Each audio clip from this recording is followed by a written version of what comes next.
Assalamualaikum warahmatullahi wabarakatuh. Selamat pagi, salam sejahtera buat semuanya.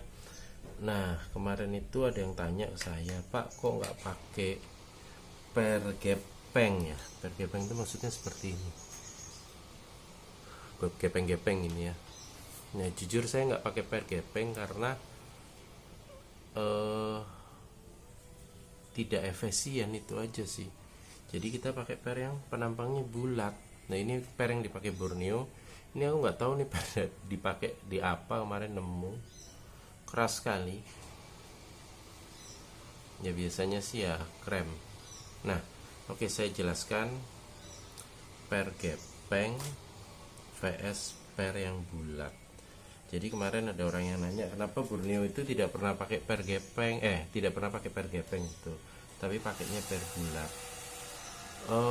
Bukan masalah pingin beda, bukan, tetapi memang ada keunggulan tersendiri ketika pakai per bulat. Oke, langsung saya jelaskan aja. Jadi sini kan ada ini per yang gepeng ya, per gepeng,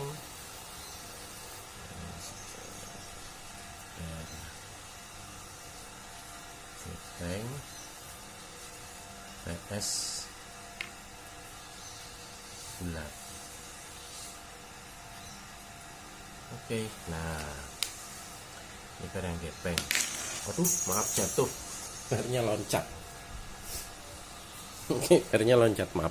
Nah, per gepeng ini kalau kita belah penampangnya, ini kelihatan ya, permukaannya gepeng-gepeng gini. Jadi kalau kita belah penampangnya, dia akan dapat seperti ini bentuk penampangnya, pakai kawat yang gepeng.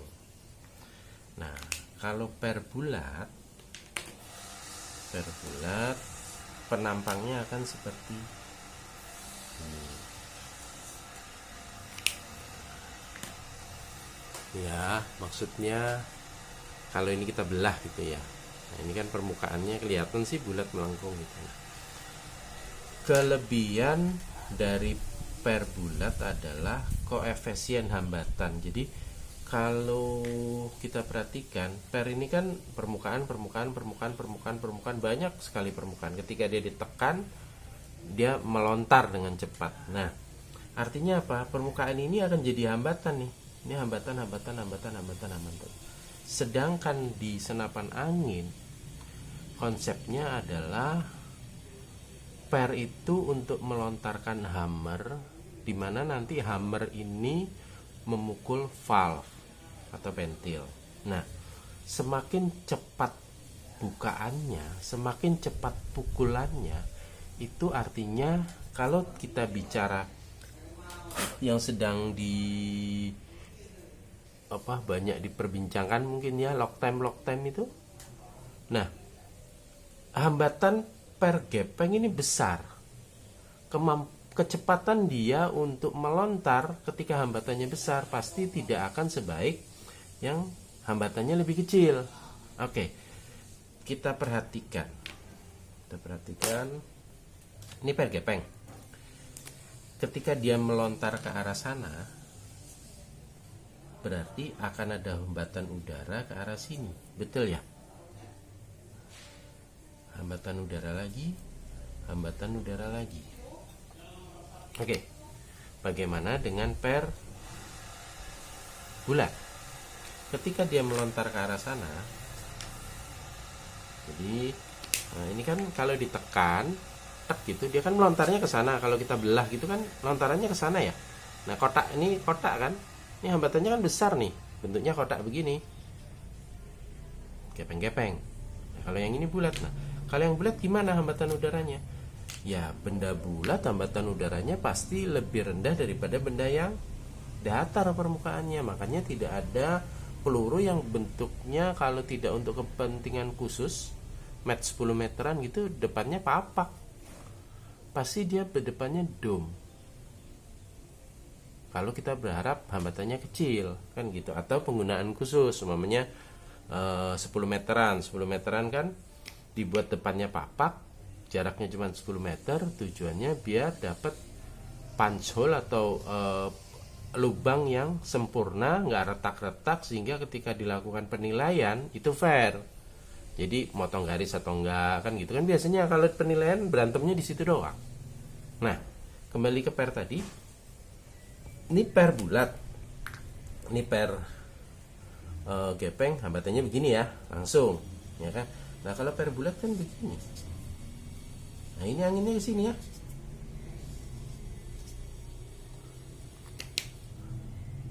Bulat kan?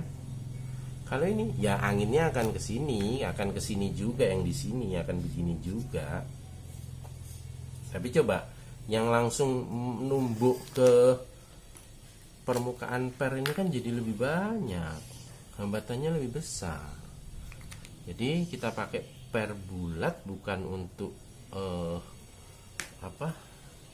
biar beda, enggak, karena memang per bulat koefisien hambatannya lebih rendah daripada per gepeng.